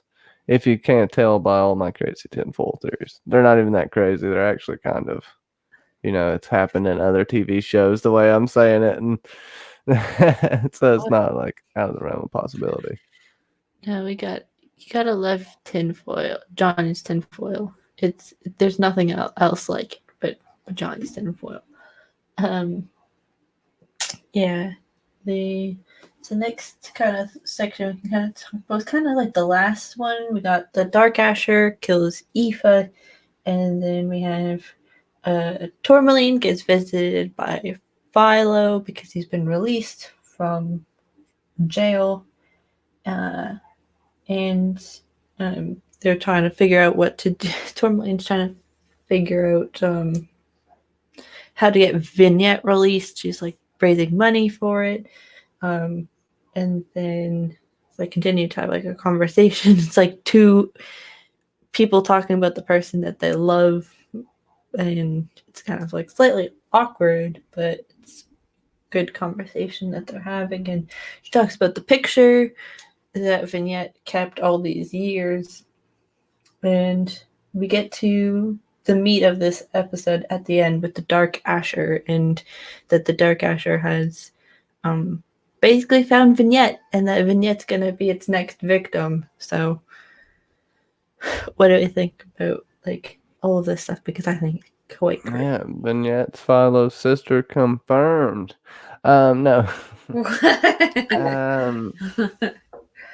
Yeah, you unloaded a lot, but go ahead, Aaron. Passing it to you. Well, yeah, so basically Tourmaline's trying to raise money to bribe that cop who basically was like, you can bribe me and I'll let her out. But so she's been raising money, and then Philo also has the Chancellor trying to get her out, and then finally they go down there and like realize that she'd already gotten out, but it was Piety that got her out of jail. So, because she had found that paper that the Chancellor was filling out to get Vignette out of there, she found the paper when she killed the Chancellor. So she went and got her, and then was basically using her as bait to get Philo to come down, and it worked.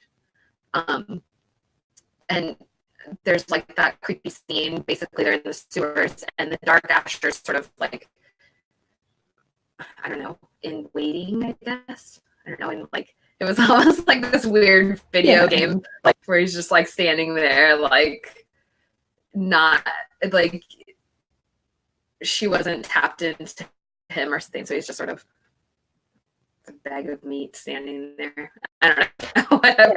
Oh no, yeah. It's like waiting for to be. I thought it's like weird. It's like waiting to be like skin changed almost. It's just like, all right, Yeah. like let me just stand here, kind of thing. Yeah, which is quite interesting. it was kind of funny. But yeah, so Philo comes down there and he sees the Dark Asher, and he's trying to like be sneaky, and then he accidentally like makes noise, and so Piety sees him, sees that he's down there, and then there's like a chase scene, and Dark Asher's coming after him, and then it's like this cool thing where he like traps the Dark Asher and like drops this big metal door on him and like crashes down, and then he like chops his head off, and so we're like, oh cool. But we know what Aoife taught us. We know about the semen golem. So that semen golem's gonna go inside of Aoife and bring her back to life. Or calling it now. Something like that. But it sure gave Piety one hell of a headache when the Dark Asher got his head chopped off. Yeah. A bit of a stab to the mouth through the back of the head. Yeah. Peter Griffin has an interesting question, but we can talk about it after. Johnny, if you're back, what did you think about kind of like the end with the Dark Asher being kind of over, quote unquote, for now, basically? I have no idea. Davy Jones isn't looking so hot anymore, so it's probably about time for him to pass away. I thought it was a pretty decent culmination. I feel like it was almost too easy. That they could have played some stuff out in earlier episodes and made this a little more extensive, if that makes any sense. Mm-hmm. This is just me complaining a little bit. Doesn't mean I hate it. Mm-hmm. I did like how they ended Piety Breakspear's character, though. She had that full villain arc, and she actually leaves something behind. She set some stuff in motion as well, not just the woman whose name I can never remember for some reason. Sophie. Fuck Sophie. One of my favorite songs is called Sophia, and I can't remember. Anyways, it's funny because remember it. And I had a dog named Sophia. I always want to call her Sophia also. That's weird. It's funny because it's one of the most easiest names that we have in the show, and we're just like, I know. What's her name again? But you want to say I just want to say to Peter Griffin, it's not his question, but something else he said. If Igris's past is that dark, you think Imogen will dig it or resent him for it now that she finally accepted him? I guess it is a question. Sorry. Punctuation, Peter. Punctuation. I'm just kidding. I think that Igris, his past is definitely going to catch up with him. Actually, she's going to get to almost see it through the eyes of people that have lived through his tyranny, so to speak. It's going to come back to bite him in the middle of their love fest. Because if you remember, he has only told Ezra about his past and what he did, how he became rich, how he started his thing by basically catching runaway slaves. That's what he did. And it's fucking awful. And we know that he talks about the hard things you have to do to make it in this world. He has some kind of origin story when he was younger, a kid, his family murdered, something like that, to where it had affected him on a level to where he's sociopathic about his end goal in life. That he's not going to let anyone hold him down, and he's going to show everyone that he can do it. It doesn't matter if he's a puck, human, centaur, fucking whatever. He's just a powerful being. That's what I get from him. But Imogen throws a huge wrench in this. And that's where you're going to get this beautiful conflict and love story. Wah, wah, wah. That's a good point. He's obviously had to. I mean, you can see it when he has those moments of like, I wouldn't say aggression, but he gets very stern and like he's not going to take any shit from anyone. And so I like those moments. I like seeing Agreus like that because, he's in this environment where everybody just wants to like hate on him. And then he's not afraid to stand up for himself. And so it will be interesting to see that play out further, especially when he's in an environment where he's in more of his comfort zone, like being in like his own land. I would imagine that's where they end up going.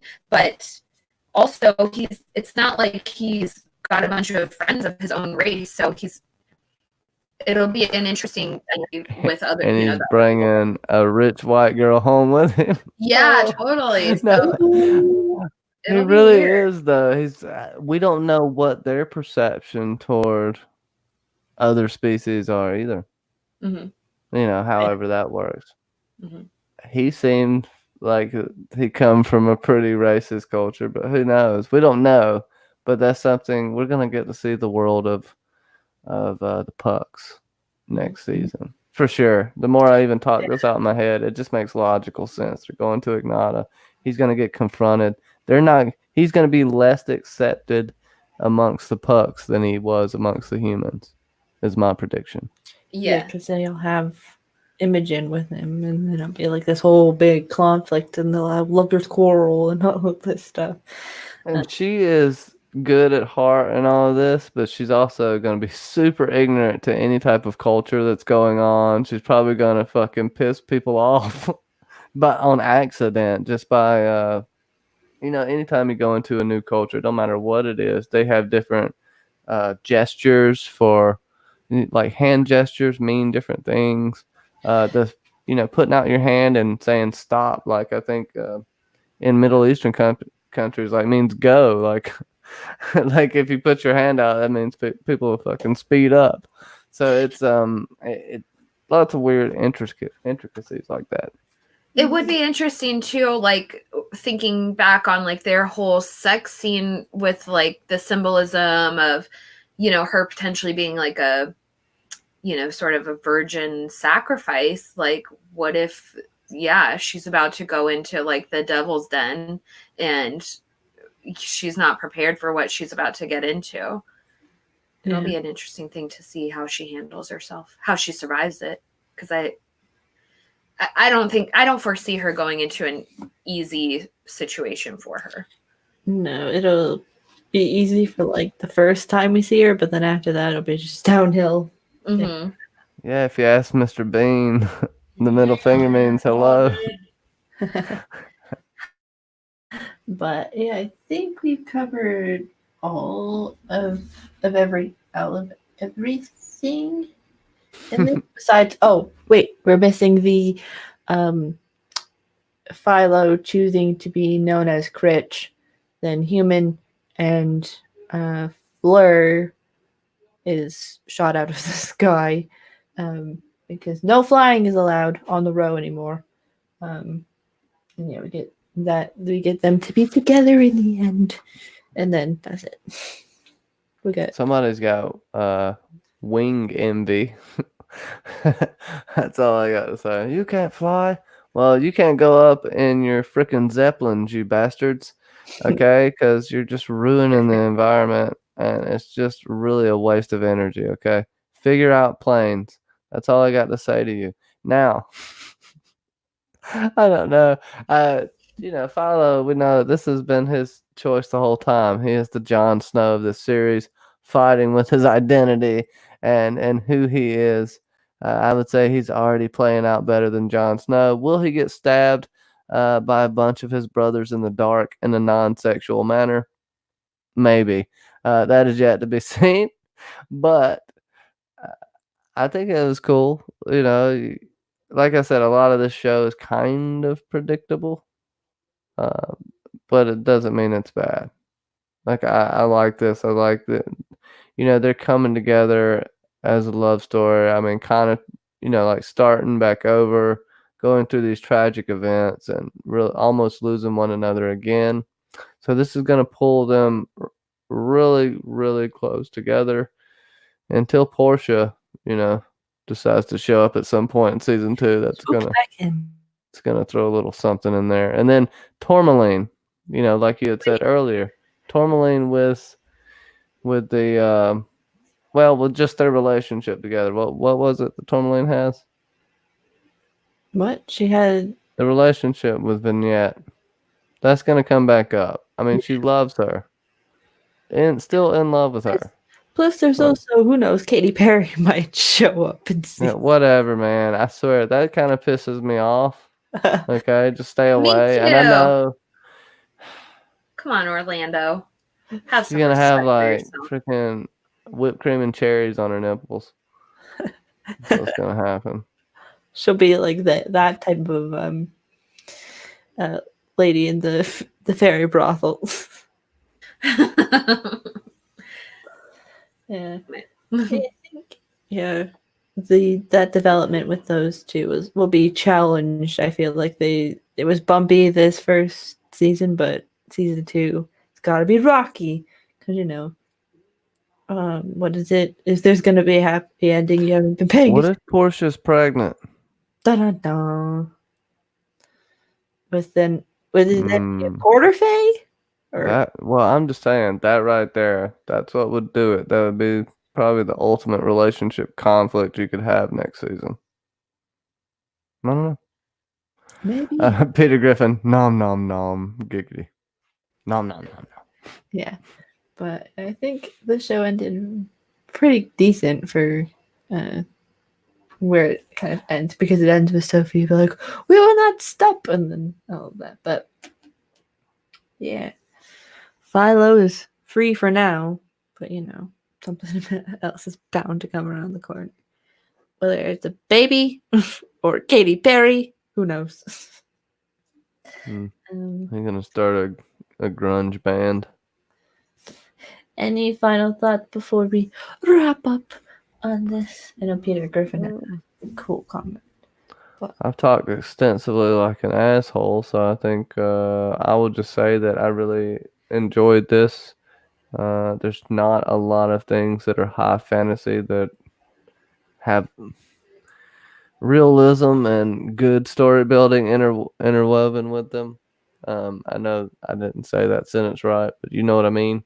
yes. It's lots of times it's way too cheesy to overcome.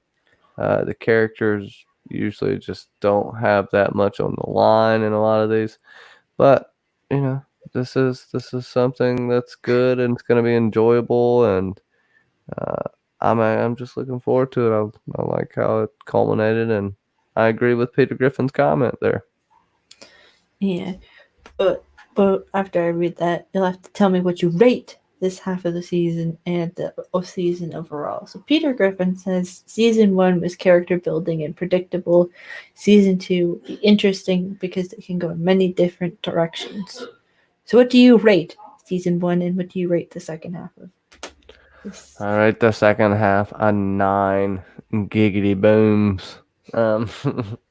No, I rate it 9. Stabs by a quill. I think it's really good. There's a lot of emotion evoked in this, a lot of culmination and payoff. They didn't show us a bunch of stuff in the beginning and it never even be brought up again like some shows. And it's good. Complete storytelling, and they didn't try to fool themselves. That's something people try to get a little too clever nowadays, just to break against the grain. You can go against the grain, but you don't have to do irrational things to get there. You know what I mean? And oh yeah, the season as a whole, I give it a solid 8.5. Let me think of something good because I was not prepared for this. Oh yeah. 8.5 Harry Naplowskis. Oh, jeez. I would give the second half of the season. I would just give the show overall. I will give it a 9 as well because I enjoyed it. It's different. We haven't seen anything like it in a long time. And I love that it leaves so much to be explored. And if you're into like I haven't seen anything like this since basically like True Blood, and even the show of True Blood did not even get into it as deep as the books do, but there's a lot of mythology with like different like races and that kind of thing and different creatures, and I just love that stuff. I just think it's fascinating. So I'm really excited for next season and to learn what lands that they're from and just the different races in general. So I will give it 9 flurrying. It's flurrying. Yeah. 9 geese. Okay. Peter Griffin. I gotta say Peter Griffin's. Yeah. He gives it a solid 8 Old Spice goat motors. No, Jesus. I'm a motor. Peter. And then the motor in the one Geico commercials talking about I wish I was a motor the other way around with a human lower half and a motorcycle upper body. And then, oh my God, I just seen what is it with the Captain Obvious? Anyways, the commercial with Captain Obvious on it today. Travelocity? Maybe.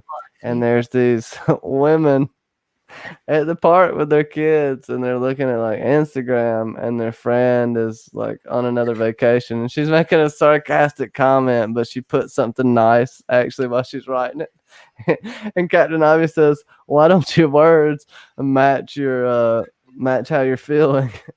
And she said, "I don't know. Why does she get to go on vacation all the time?" And this is a regular commercial. He looks at her. He says, "Condoms." Yeah. I thought I was gonna die. So yeah, that's the brilliant commercial I saw today. No, I just thought it was ridiculous as fuck. Oh my God. Johnny B. Crazy's birth control announcement before the evening. And it's living up Wear a here. condom. His name. No, that was whatever Captain Obvious's announcement was. He's such a dick, man. Oh man. Well, Sheila Angel gives this series a solid 8.5 with room for growth next season, I guess. For me, yeah, I really liked this season. I think that it's quite strong for them. It is pretty presumptuous as well. That before this show even aired, they were like, "Well, we're greenlighting it for season 2," which was pretty presumptuous. But I feel I give this 9. What did I write it? Oh no, I didn't write it down. What was it? 9 religious requirements. And it was like religious requirements that are random and racy at the same time. And involve self-flagellation. But is there anything that's going on either of your channels? I know we've got a certain series that you both are working on, so what's going on with the channels and stuff? Like, what you got going on? All right, I'll say it first because I don't want ladies to go first because I am just a piece of shit, ungentleman bastard.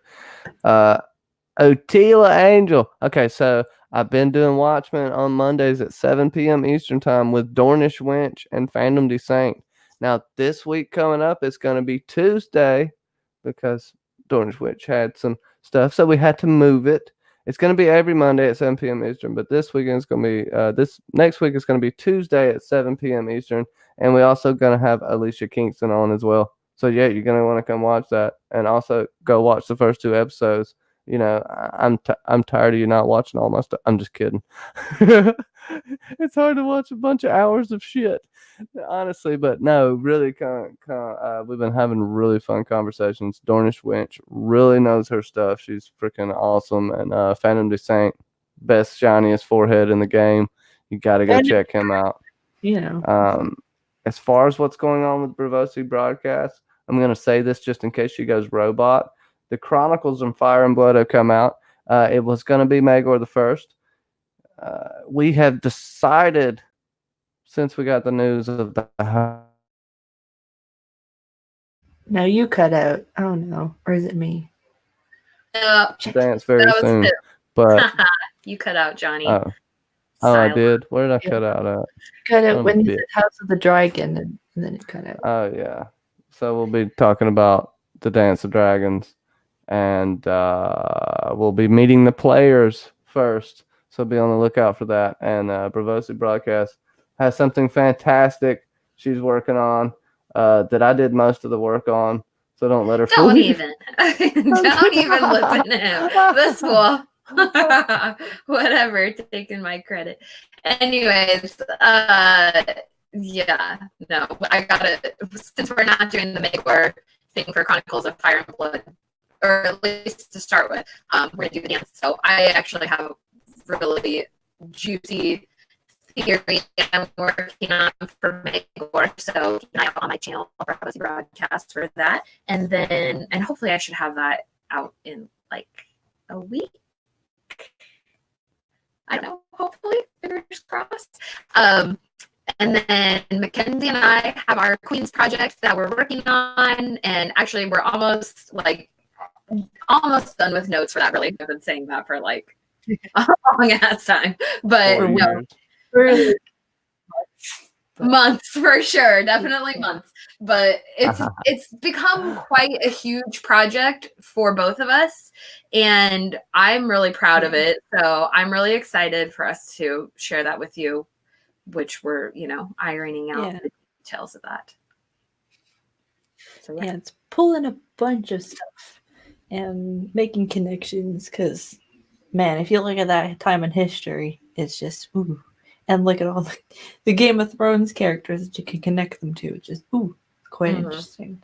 We've got some good stuff. But yeah, your Magor, I know you cut up a little bit there, but your Magor video should be out soon. For your theory, Magor theory, out soon. Oh, it's everything, honestly. Oh, thanks, Johnny. That's kind of you. But yeah, it's everything you could ever want. We're trying to figure. It's like 15 pages of everything you could ever want.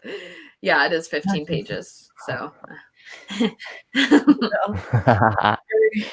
for episode club, we're not exactly sure what we're doing next. Like, we have an idea for a show, but let us know what you want to see. I'll probably put it up on Facebook, what we're going to be covering next. So just be sure to do that. Or Twitter. How about Taxi Cab Confessions on HBO? I vote Harlots, but you know that. It's so good. I have an idea that I forgot. Oh, no. Don't we got Witcher coming up soon? That dud that's probably going to drop on Netflix. I do not have hope for this show yet. Now, and I am a Witcher fan, okay? So don't get me twisted. I think Anyway. it's December, along with Vikings. I think December 16th was the day they The announced. new trailer. I think I came gotta out. cover 3 different shows in December. Son of a bitch. But yeah, we'll figure out something. It'll probably come out soon. Who knows? We might get to that one. But yeah, we got that coming up. Tila likes the brothel scene, so let's do that. The brothel show. Okay. Who So doesn't? Wait, Otila, you like harlots? Hell yes! Nobody likes harlots. Or, well, nobody's seen it, so that just makes me so happy. I love no you. one knows that it exists, but yeah, it's somehow on Hulu. It's But so good. anyway, yeah, we got that. I got a couple of videos that I'm working on for Patreon. Also being back at school. It's near the end of the semester, so I'm trying to work hard at all of that. But speaking of the patrons, we gotta shout these lovely people out. So we got Bobbi Catalano, fellow Cylon Jill. We got Catherine Harding, who's here in the chat. We also have Nancy T, Katrin C, Dark Mother, who all of these people are awesome, as well as the podcast that.com, that family of podcasts. Go check them out. They cover Stephen King, Harry Potter, Game of Thrones / A Song of Ice and Fire. I know they also do Outlander, and they're I think they're building up for more in 2020. So just go check them out. It's Luke, Ben, Abby, Melissa, the whole family over there. So yeah, it's so much fun. But yeah, we got that. We got fun stuff coming on all of these channels for all of you, and thank you for all for joining us for Carnival Row. And I guess we'll see you next time for episode club, and next I guess year for Carnival Row season 2. And with that, Here's to fried baby fairy wings. oh Jesus, Johnny, I guess. Bye, everybody. Wait, no, we gotta shout out people in the chat first. So we got Johnny Be Crazy, Otila Angel. So we may end up doing Carlots anyway. That Peter Griffin, myself, which is weird. Steve York. Also, go check out Geek Folk 1. You know, if you were, as Johnny says, an aspiring meme lord, go check that. All you do, just memes. Memes, and then like some nerd articles. And it's very, very relaxed, unless you get offended easy. And then just don't worry about it. Just save yourself some time. Because I don't know, you don't have to look at everything. Something bothers you, just don't look at it. That's how they used to do it all the time. That's how old, how men back in the day, men and women used to be a lot tougher mentally. So that's all I got to say about that. We also have Peter Griffin, Danny McKay, Trinity Catherine. from my point of view. Catherine's good. Go check out also Katrin Water. C. She does so many videos. She does videos on Santa, and she also does videos on Fear the Walking Dead. Let's see. I think we got everybody. If not, I apologize, and you can yell at me next week. But we'll see you all next week on Wednesday. So, bye everyone. Bye, guys.